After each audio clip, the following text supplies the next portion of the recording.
manusia setengah donghua balik lagi di channel ABP Film. Tempatnya orang-orang baik hati non overpower. Oke, kali ini kita akan lanjutkan alur cerita Spare Me Great Lord. Nah, kali ini sesuai request umum subscriber setia Mimin, kita pakai alur cerita Manghuanya aja ya. Langsung aja pasang headset kalian, atur posisi rebahan, lupakanlah kenangan tentang mantan, dan selamat menonton dengan nyaman. Cekidot.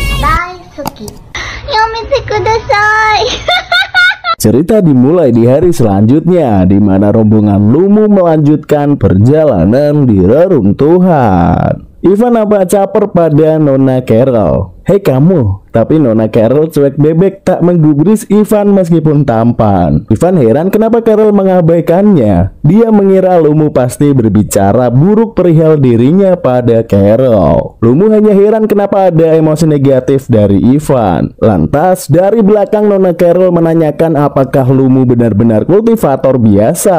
Ya, aku kultivator biasa. Lagi-lagi Carol memuji Lumu yang mana kultivator biasa lain ketakutan di reruntuhan. Tidak sepertimu Lumu. Lumu masih saja penasaran kenapa Carol masih kepo tentang dirinya. Padahal Carol belum mengatakan jumlah uang yang ia akan berikan. Hei Carol, tak usah terima kasih. Nanti terlalu banyak kau bayar lagi kalau sering berterima kasih.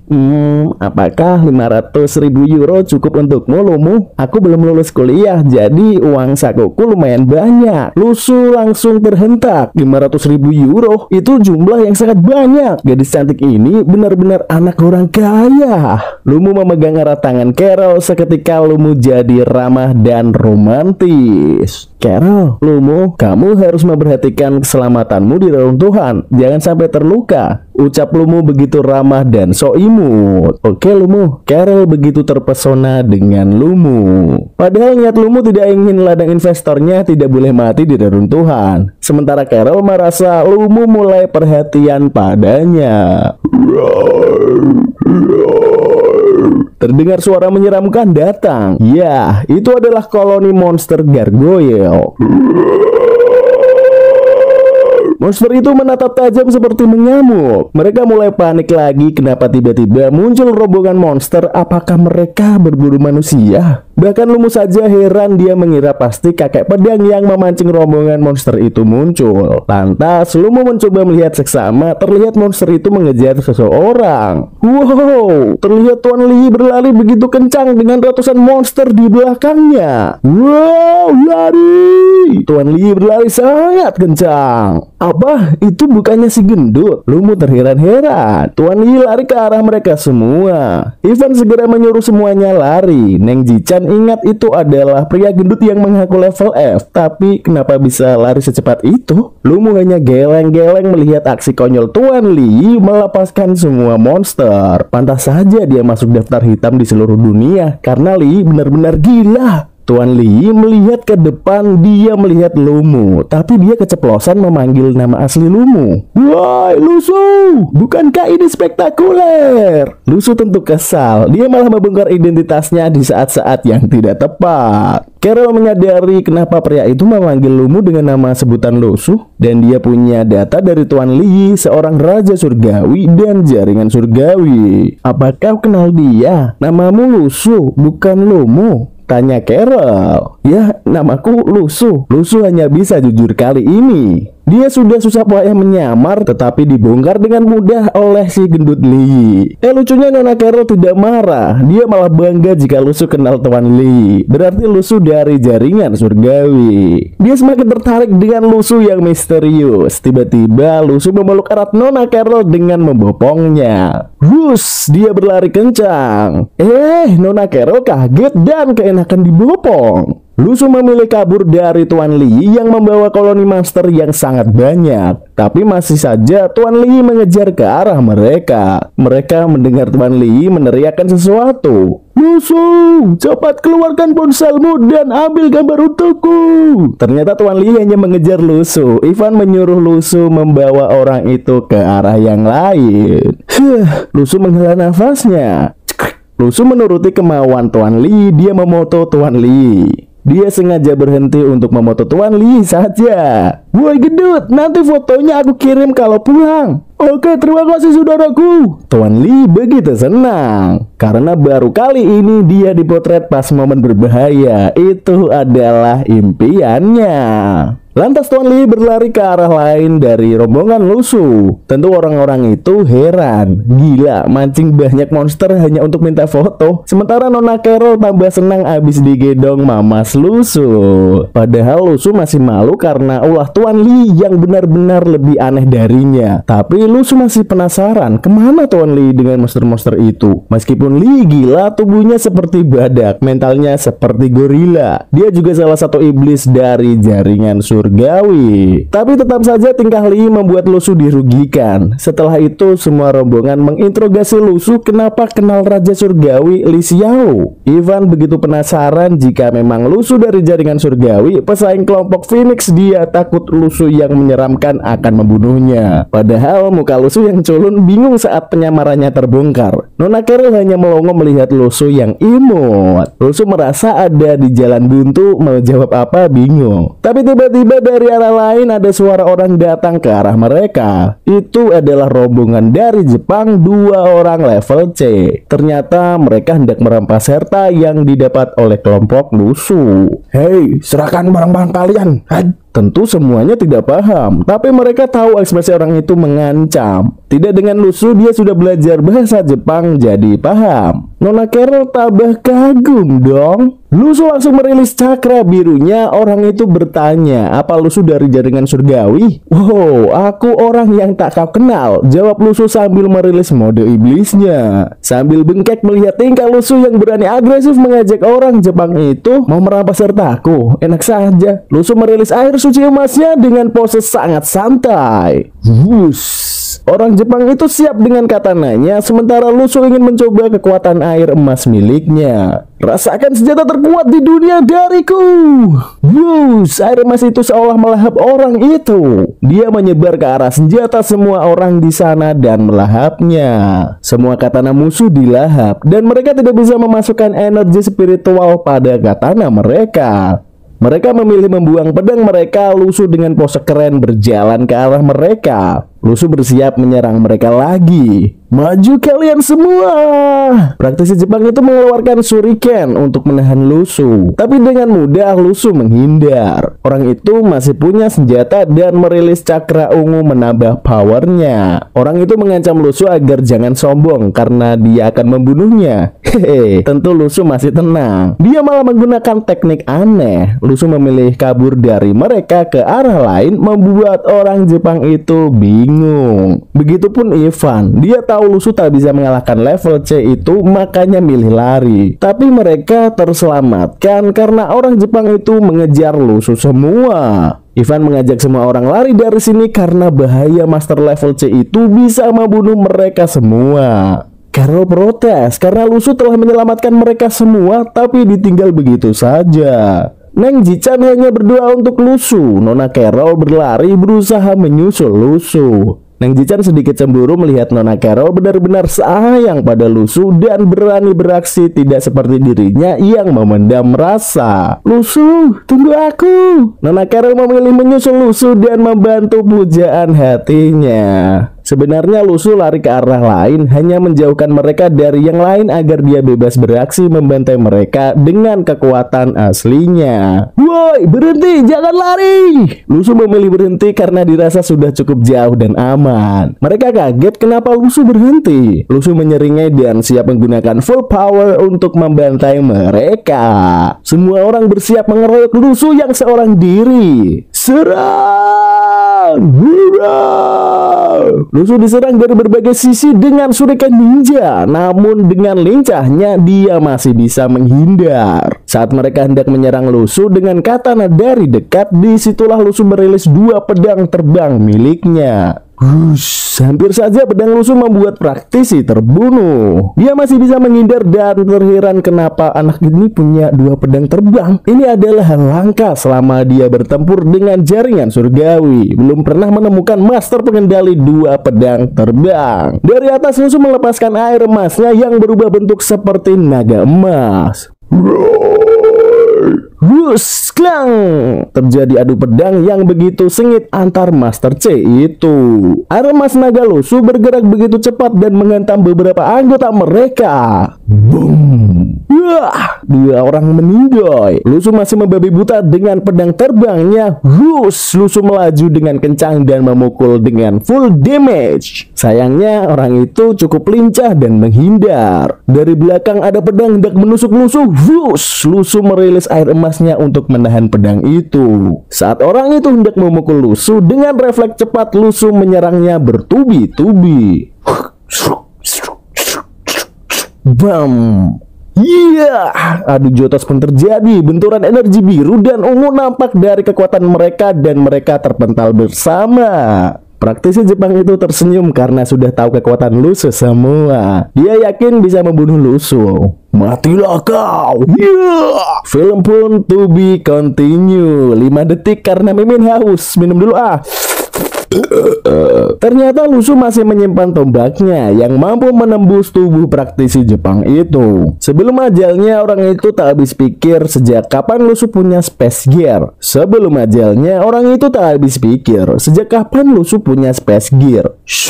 Lusu mengayunkan tombaknya laksana ksatria yang berhasil membantai musuhnya. Dia berhasil membunuh bos level C dari rombongan itu. Lusu melirik ke arah orang yang tersisa dan bilang, sekarang giliran kalian untuk mati. Dengan mudah pedang terbang Lusu membunuh satu persatu orang itu. Setelah semua terbunuh, dari belakang ada suara memanggil Lusu. Ya, itu adalah Carol. Dia segera menyimpan semua senjatanya di space gear penyimpanan harta. Lusu! Carol datang mendekat ke arah Lusu. Dengan terengap-engap, Carol memuji Lusu yang tak terluka sama sekali. Dia kaget banyak mayat berserakan dengan penuh darah. Dia tahu bekas luka itu karena pedang, dan Lusu membunuh semua orang itu. Padahal Lusu terlihat tidak memiliki senjata apa-apa. Dia menyimpan kartu trufnya, pikir Carol. Carol memegang tangan Lusu dan mengucapkan selamat. Lusu berhasil mengalahkan 2 Master C. Apa jangan-jangan Lusu Master level C puncak? Carol menatap Lusu tajam membuat Lusu salting. Lusu banyak batuk, bingung berbicara mau ngomong apa. Lantas Carol berbicara. Lusu, aku ingin berbicara padamu. Aku menyukaimu. Dengan paras cantiknya Carol menyatakan perasaannya kepada Lusu. Wih, muka Lusu jadi merah semua. Dia benar-benar malu, baru pertama kali ditembak cewek, mana cantik lagi. Dengan muka imutnya Lusu membalas, iya, aku juga. Benarkah itu Lusu? Iya, aku juga menyukai diriku sendiri. Itu jawaban asli dari Lusu membuat Carol membeku. Dalam benak Lusu, meskipun Carol cantik, tapi Lu Xiaoyu akan lebih cantik dari Carol jika dia besar nanti. Tapi Lusu memikirkan wanita untuk saat ini. Carol masih memanggil Lusu. Dia baru merasakan pertama kali jatuh cinta pada lelaki pada pandangan pertama. Carol bilang pada Lusu bahwa dia merasa saat bertemu Lusu seolah-olah dia sedang menyeberangi lautan dan Lusu adalah daratan yang dituju. Tentu Lusu sok bego lagi. Hei, perlahan-lahan ngomongnya, aku belum lancar bahasa Inggris. Carol masih tidak menyerah meski dia ditolak Lusu. Dia meminta nomor HP dari Lusu, tapi Lusu tak memberinya. Lusu hanya memberikan alamat rumahnya jika Carol ingin mengirimkan sesuatu untuk Lusu. Meski hanya alamat, Carol begitu senang. Itu kunci agar masih bisa PDKT sama Lusu. Dia masih bisa merayu Lusu agar diberi nomor HP dengan alibi buat formalitas mengirim surat. Lusu akhirnya luluh dan memberikannya saja 158385. Usut punya usut, Lusu luluh karena Carol berjanji akan kirim uang pada Lusu. Ya, uang adalah kelemahan terbesar Lusu.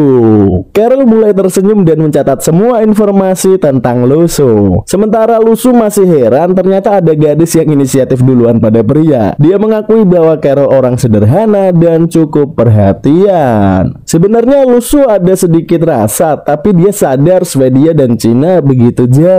Mungkin belum saat ini, entah suatu saat nanti, pikir Lusu. Mereka akhirnya berpisah. Lusu berterima kasih karena telah memberikan momen-momen yang indah sederhana dalam hidupnya. Nona Carol pergi dengan tersenyum memandang kontak Lusu dan berharap Lusu mau membalas jika dia menghubunginya. Dan dia sekarang sudah ditinggal rombongan lain. Lusu segera melahap semua senjata bekas pertempurannya. Dia mengecek data spiritualnya, ada emosi negatif dari Ivan. Dari situlah Lusu tahu pasti Carol menceritakan apapun tentang dirinya pada rombongan itu.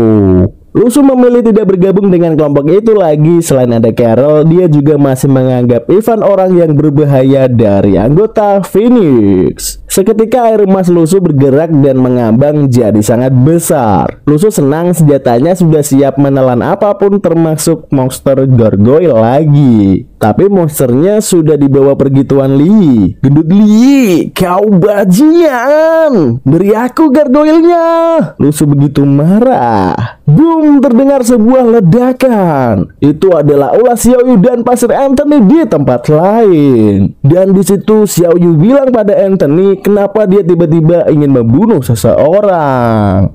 Lusu mulai melanjutkan perjalanan. Kini dia sedikit menutup dirinya dengan masker, topi, dan jaket biru.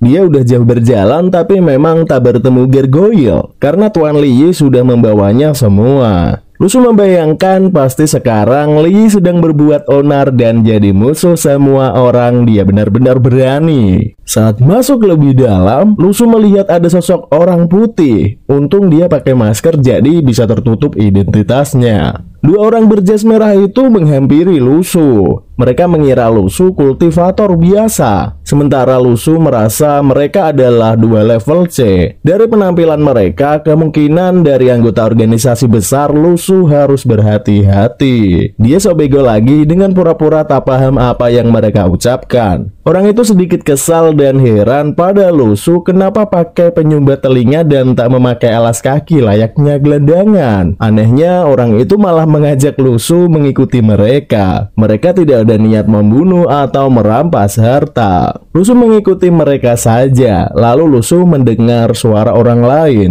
Kalian semua cepat dan gali. Jika kalian malas, kalian akan mati. Tiba-tiba sesampainya di suatu tebing, Lusu disuruh turun langsung. Ternyata di bawah banyak orang. Nampak mereka sedang menggali dengan tangan kosong. Lusu tak tahu ternyata orang-orang ini menangkap kultivator biasa dan menjadikannya untuk menggali tanah. Para penggali itu melihat ada orang yang tertangkap lagi, yaitu Lusu. Mereka melihat Lusu melompat dan mengeluh iri pada kultivator level C yang memperbudak mereka. Lusu mendekat dan mencoba melihat harta apa yang sedang digali para kultivator tertangkap di sana. Lusu melihat banyak harta dan senjata sihir. Tentu Lusu senang. Dia merasa beruntung menemukan ratusan harta yang cocok untuk dimakan air suci emas. Bukannya bekerja menggali tanah, malah tertawa melihat harta itu. Dia memegang harta-harta itu dan sekarang Lusu tidak butuh gargoyle lagi. Tentu kultivator level C itu marah karena Lusu tidak bekerja dan menyentuh harta mereka. Dua orang itu kaget saat melihat harta-harta mereka hilang dan tinggal sedikit. Mereka mengira Lusu telah memasukkan harta itu ke Space Gear. Tentu kultivator tahu jika punya Space Gear hanya orang-orang master level B. Kemudian mereka mengamati Lusu yang masih saja asik di depan harta. Dia yakin Lusu bukan level B, tapi kultivator biasa dilihat dari penampilannya. Salah seorang dari mereka datang. "Hei temanku, apa maksudnya ini?" "Apa yang kau bicarakan?" jawab Lusu. Orang itu tersenyum dan mengepalkan tangan pertanda ingin menghajar Lusu. Tapi Lusu hanya plonga-plonga tak paham maksud ancaman orang itu. Lusu dikepung kultivator berjubah merah itu. Disitulah Lusu mulai berdiri. "Hei, ada apa ini? Kenapa semua tegang?" "Baik, aku akan mengatakan sesuatu," ucap Lusu. "Terima kasih." Hehe. Tentu mereka tabah marah. Apa maksudnya terima kasih? Apa maksud dia harta itu diberikan padanya? Orang itu murka dan mengancam akan membunuh Lusu. Lusu masih fokus dengan air emas di space gear senjatanya untuk menyerap semua harta. Dia mencoba mengulur waktu. Fus, Lusu langsung lari dari kepungan mereka. "Woi, jangan lari kau maling!" Mereka semua mengejar Lusu sambil merilis kekuatan mereka. Lusu ditahan dengan tembok batu dari pengendali tanah. Di belakangnya sudah siap pengendali api hendak menyerang Lusu. Lusu merilis cakra airnya untuk melompat dan boom, serangan api itu benar-benar kuat dan meledak. Lusu masih selamat dan lari sekencang mungkin. Mereka kesulitan mengejar Lusu yang larinya kencang sekali. Mereka bingung karena harta senjata juga sudah hilang diambil oleh Lusu. Mereka takut Lusu melapor dan mengepung mereka semua. Jadi mereka berencana membunuh semua orang di sana. Salah satu dari mereka menyuruh untuk melaporkan kejadian yang sebenarnya dan melaporkan pelaku itu ke Dark Kingdom. Tapi mereka bingung ciri-ciri dari pencuri tadi. Kultivator biasa bertopi kelinci, bermasker, dan bertingkah aneh. Itulah bayangan mereka tentang ciri-ciri Lusu. Tentu dengan ciri-ciri itu mereka tak bisa melaporkan ke Dark Kingdom. Sementara Lusu bersin karena dia diomongi orang-orang tadi. Lusu masih di area itu dan bersembunyi di balik batu. Padahal Lusu belum lari jauh. Dia masih melihat aktivitas mereka yang menentukan untuk menggali tanah lagi. Tentu Lusu masih menunggu dan ingin memberi makan air suci lagi biar tambah kuat. Tentu dia sadar jika kesini lagi harus menghadapi 5 level C. Lusu ragu bisa melawan mereka semua. Dia berasumsi kemampuannya hanya mampu melawan 3 level C sekaligus. Lusu mencoba memikirkan strategi pertempuran yang efektif. Bodoh amat. Penting di sana banyak harta senjata sihir untuk air suci emasku. Aku harus ke sana, ucap Lusu. Sampai-sampai dia lupa air emas suci apa yang akan terjadi jika sudah menelan banyak harta yang Lusu curi. Mari kita lihat apa yang terjadi jika kau menelan semuanya. Setelah beberapa jam kemudian, para kultivator itu masih menyuruh menggali harta dengan kejam. Tiba-tiba mereka nampak seperti melihat matahari dari arah belakang. Bagaimana mungkin ada matahari di reruntuhan? Nampak sebuah kilatan kuning dan bayangan orang berlari ke arah mereka. Ya, itu adalah Lusu yang menyatu dengan air suci emas sebagai zirah di tubuhnya. Apa itu Pikachu? Apa aku terlihat seperti Pikachu? Oh tidak, aku bukan Pikachu. Aku Pikachu. Pika-pika Lusu. Pikachu berjalan gagah ke arah mereka. Hei kalian semua, sekarang aku bukan sedang cosplay jadi Pikachu, tapi dewa armor emas Krypton yang spesial. Rasakan ini. Iya. Pihak musuh merilis elemen api bersiap menahan dan boom, serangan Lusu begitu kuat membuat orang itu terpental. Iya. Lusu berlari kencang ke arah mereka dan boom. Lusu menyerang dengan membabi buta dan membuat serangan elemen api musuh tak berguna. Lusu memberitahu mereka bahwa ini adalah air suci emas versi Krypton, jadi ular api kecil seperti itu tak ada apa-apanya. Dari belakang, 2 orang bersiap menyerang Lusu dengan pedang. Lusu tidak menghindar, dia malah mengejek di tempat. Tentu karena zirah air emas dengan mudah menelan senjata sihir mereka, membuat mereka kebingungan dan mencabut kembali senjata mereka. Tentu Lusu tak terima, makanan air emas malah diambil lagi. Jangan lari kalian. Tang di kaki Lusu retak. Itu adalah serangan elemen tanah berbentuk telapak tangan yang menyerang Lusu.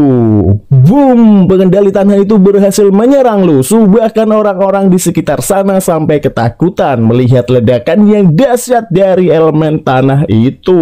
Mereka yakin kali ini berhasil menyerang Lusu. Tidak semudah itu Ferguson. Lusu nih bos, segel dong. Lusu masih baik-baik saja dengan zirah emasnya dan melompat di depan mereka. Lusu berdiri dan siap gantian menyerang. Mereka mulai ketar-ketir, musuh mereka begitu kuat dan hendak kabur saja. Lucunya Lusu malah fokus pada salah satu pengendali tanah di sana. Letakkan untukku, aku menyuruhmu meletakkan senjata sihir. Apa kau mendengarku? Teriak Lusu melihat senjata di orang itu. Haha, orang itu langsung meletakkan senjata sihir. Hei, Lusu menyeringai dan mengucapkan, yuk kita lanjut. Sungguh mereka merasa terhina sudah diabaikan. Sekarang diajak lanjut bertarung. Hei, kalian mau kabur dariku? Ancam Lusu. Hadapi aku dulu. Wush! Lusu lari dengan kencang ke arah mereka. Lusu berniat menyerang dengan tangan kosong untuk mengetes pertahanan zirah emasnya. Pengendali tanah itu membawa dua rekannya kabur lewat tanah. Boom! Lusu dengan kencang memukul tanah itu. Ledakan yang ditimbulkannya begitu besar, bahkan membuat tanah di sana jadi lubang yang besar. Terlihat satu mayat bergeletak di atas tanah. Lusu berhasil membunuh para level C itu. Lusu berjalan ke arah para kultivator penggali tanah. Mereka ketakutan karena Lusu telah membunuh level C. Seberapa kuat orang kuning ini? Apa dia level B? Lusu melihat sekitar. Dia melihat beberapa orang tersisa yang ingin kabur. Orang-orang itu takut karena semua bos level C sudah dibunuh Lusu. Mereka hendak kabur saja. Wush! Ingin kabur. Sayang sekali kalian terlalu lambat. Lusu sudah mendekat di samping mereka. Lontong! Tolong! Ya! 8 orang itu diserang Lusu dengan elemen air emas sekaligus. Hanya sekedipan mata, Lusu berhasil membunuh 8 orang yang tersisa. Tentu orang-orang di sana senang. Mereka merasa selamat dan tak akan jadi budak menggali tanah lagi. Mereka mengira Lusu adalah pahlawan utusan Tuhan. Hei, lihat pahlawan itu menuju ke arah kita. Lusu berlari dengan gagah ke arah mereka. Pahlawan! Hei, kenapa kau tidak menggali lagi? Itu ucapan Lusu pada mereka. Woi, ayo terus menggali, cari harta lagi. Kalian paham? Lusu memberikan instruksi pada mereka untuk menggali lagi. Dengan mode iblis, Lusu berteriak dan menyuruh mereka. Woi, cepat gali semua senjata sihirku yang berharga. Mulailah penggalian dilakukan. Lusu panen harta senjata sihir begitu banyak, hanya untuk diberikan pada elemen air emas miliknya. Lusu mencium senjata overpower barunya, air suci emas. Tak cuma itu, emosi negatif juga Lusu dapatkan dari para pengendali, tentu membuat Lusu tambah energi spiritual bintang keempatnya akan terbuka. Para penggali meminta berhenti untuk menggali karena sudah tidak menemukan harta lagi. Sebenarnya Lusu tidak tega menyuruh mereka menggali lagi, tapi mereka adalah ladang emosi negatif bagi Lusu. Coba lagi, aku punya firasat bahwa di bawah sini masih ada banyak harta, kata Lusu. Mereka terlihat sangat kelelahan dan protes karena sudah menggali cukup lama dan tak ada senjata. Apa kau mempertanyakan instingku? Jawab Lusu mengancam mereka dengan halus. Mereka nangis darah karena pimpinan baru ternyata lebih kejam daripada kelompok baju merah sebelumnya. Seolah-olah mereka dicambuk jika tidak mau menggali. Dia begitu senang di atas penderitaan orang lain. Sekelompok iblis merah telah pergi dan muncul Raja Iblis sesungguhnya. Ayo gali. Bintang keempat akan segera bersinar. Lusu hanya tertawa dan sedikit menasihati hati mereka melihat para penggali itu yang sudah kecapean. Jika mau jadi kultivator kuat harus sabar dan tenang. Tentu mereka heran kenapa dia mengajari mereka. Lusu menjelaskan pada mereka kenapa dirinya bisa duduk di sini dan mereka harus menggali di sana. Memangnya kenapa tuan? Ya karena kalian tidak bisa mengalahkan aku. Haha. Itu lebih sakit daripada dibukul dan dicambuk. Mereka begitu banyak mengalirkan emosi negatif dan membuat bintang keempat Lusu sudah bersinar. Lusu berhasil mendapatkan emosi dari para penggali. Meskipun dia harus dianggap sebagai raja iblis sesungguhnya di mata mereka, tapi itu adalah jalan kultivasinya. Kalau di Naruto jalan ninjanya. Tiba-tiba dari belakang Lusu merasakan aura kuat datang. Sebuah kilatan biru melaju ke arah Lusu. Oh tidak, seorang yang kuat akan datang. Lusu sedikit ketar-ketir. Film pun to be continue. Nah, itulah review kali ini. Semoga kalian terhibur. Terima kasih yang sudah menonton sampai akhir. Kurang lebihnya mohon maaf. Akhirnya sampailah kita di akhir pertemuan kita kali ini. Saatnya Mimin mengucapkan thank you and bye-bye.